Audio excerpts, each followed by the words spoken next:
দেবযানীর খাই খাই হেসেলে আপনাদের সকলকে স্বাগত জানাই। আজ আমি বানিয়ে দেখাবো ডায়েট চিকেন। এটা বানাতে আমার লাগছে 300 গ্রাম চিকেন। আমি এরম ছোট ছোট পিস করে বোনলেস নিয়ে নিয়েছি। এতে দিয়ে দিচ্ছি হাফ চা চামচ আদা রসুন বাটা আর একটা গোটা পাতিলেবুর রস। এইভাবে আমি চেপে রসটা বার করে দিয়ে দিচ্ছি। এবার এটাকে এইভাবে মেখে রাখতে হবে। ওভারনাইট রাখলে তো খুবই ভালো, আর যদি হাতে একদম সময় না থাকে তাহলে আধ ঘন্টা রাখলেই হয়ে যাবে। আমি এখানে পুরো লেবুটাই ব্যবহার করলাম, একটা ছোট পাতিলেবু। আর আমি দিয়ে দিচ্ছি 1 চা চামচ গোলমরিচের গুঁড়ো। এবার এগুলোকে সমস্তটা ভালো করে মাখিয়ে আমি রেখে দেব। প্রথমেই বলবো পুরো ভিডিওটা স্কিপ না করে শেষ পর্যন্ত দেখতে। খুব সহজ রেসিপি, সবাই আপনারা জানেন, তাও আমি কিভাবে বানাই একটু দেখুন।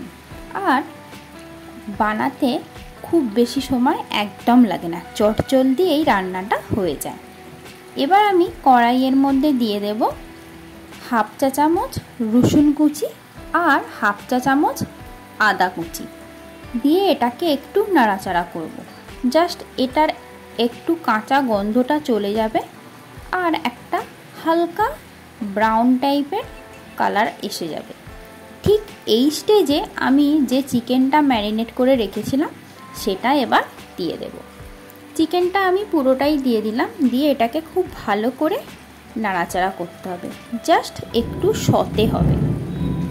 এই চিকেনটা নাড়াচাড়া করতে করতে আপনাদেরকে একটা কথা মনে করিয়ে দেব, যারা আমার চ্যানেলে নতুন বন্ধু তারা অবশ্যই চ্যানেলটিকে সাবস্ক্রাইব করে রাখবেন। তাহলে আমি যখন চ্যানেলে নতুন ভিডিও আপলোড করব সবার আগে আপনার কাছে নোটিফিকেশানটি পৌঁছে যাবে, আর আপনিও দেখতে পারবেন এই চ্যানেলের নতুন নতুন রান্নাগুলি। এটা আমার জাস্ট সতে পাটটা হয়ে গেছে। এবার আমি এর মধ্যে দিয়ে দেব পেঁয়াজের কুচি। পেঁয়াজটা খুব কুচি করে আমি কাটিনি, এটা চৌকো চৌকো করে আমি কেটেছি। এখানে আমি দিয়ে দেবো একটা মিডিয়াম সাইজের পেঁয়াজকে চৌকো করে কেটে রেখেছিলাম সেটা। আমার চিকেনটা দেখতেই পাচ্ছেন ঠিক এই স্টেজে একটু জল ছাড়বে এই স্টেজেই আমি দিয়ে দিলাম চৌকো করে কাটা পেঁয়াজ। আর আমি এখানে ব্যবহার করছি 3 রকমের বেল পেপার, রেড, ইয়েলো আর গ্রিন। এটাও আমি চৌকো করে কেটে রেখেছি, সেটাও আমি পুরোটা দিয়ে দিলাম। দিয়ে খুব ভালো করে এগুলোকে মেশাতে হবে। এটা খুব ভালো করে মিশিয়ে নিয়ে তারপর এর মধ্যে আমি দিয়ে দেব একটু নুন। নুনটা একটু বুঝেই দিতে হবে, একদম আপনারা যে যেরকম খান সেই রকম অনুযায়ী নুনটা দিয়ে দেবেন। এই রেসিপিটা যারা ডায়েট করছেন তাদের জন্য তো একদম উপযুক্ত একটা রেসিপি। তারা লাঞ্চ কিংবা ডিনারে এই রেসিপিটা অবশ্যই খেতে পারেন। আমি এখানে দিয়ে দিলাম নুন স্বাদ মতো, আর দিয়ে দেব হাফ চা চামচ গোলমরিচের গুঁড়ো। এবার এইগুলো দিয়ে খুব ভালো করে মিশিয়ে নিয়ে আপনারা দেখতেই পাচ্ছেন চিকেন থেকে জল ছেড়েছে। ঠিক এই স্টেজে আমি একটু ঢাকা দেব। আমি দিয়ে দেব 20 মিনিট একটু ঢাকা দিয়ে এটা চিকেনটা একটু সেদ্ধ হবে। তারপরেই কিন্তু আমার একদম রেডি ডায়েট চিকেন। আমার কিন্তু অলরেডি 20 মিনিট হয়েও গেছে। আমি এবার ঢাকনাটা খুলে দেখব চিকেনটা সেদ্ধ হলো কিনা। ওয়াও, একদম রেডি চিকেন।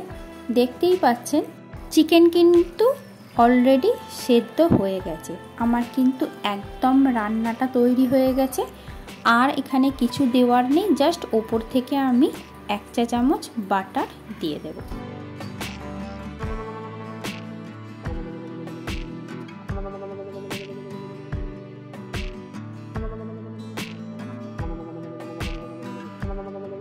এখানে আমি দিয়ে দিচ্ছি 1 চা চামচ বাটার। দিয়ে বাটারটা যতক্ষণ মেল্ট হবে ততক্ষণ এটাকে আমি নাড়িয়ে যাব। এইবার আমি এটাকে পুরো সার্ভ করে দেব। অবশ্যই আপনারা রেসিপিটা বানাবেন আর খেয়ে জানাবেন কেমন হলো এই রেসিপিটা। আর নতুন নতুন রান্না দেখতে হলে অবশ্যই চোখ রাখুন দেবযানীর খাই খাই হেসেল ইউটিউব চ্যানেল, দেবযানীর খাই খাই হেসেল ফেসবুক পেজ। অবশ্যই চোখ রাখুন আর ফলো করে রাখুন। আর যারা চ্যানেলে আমার প্রথম থেকে আছেন তাদেরকেও অসংখ্য ধন্যবাদ জানাই, প্রথম থেকে আমাকে এতটা সাপোর্ট করার জন্য আর পাশে থাকার জন্য, নিয়মিত আমার রান্না দেখার জন্য। অবশ্যই রেসিপিটা ট্রাই করুন। যারা ডায়েট করছেন তাদের জন্য তো খুবই ভালো, আর যারা করছেন না তাদের জন্য এটা একটা হেলদি চিকেনের রেসিপি। এটা বাচ্চা থেকে বড় সবাই খেতে পারে।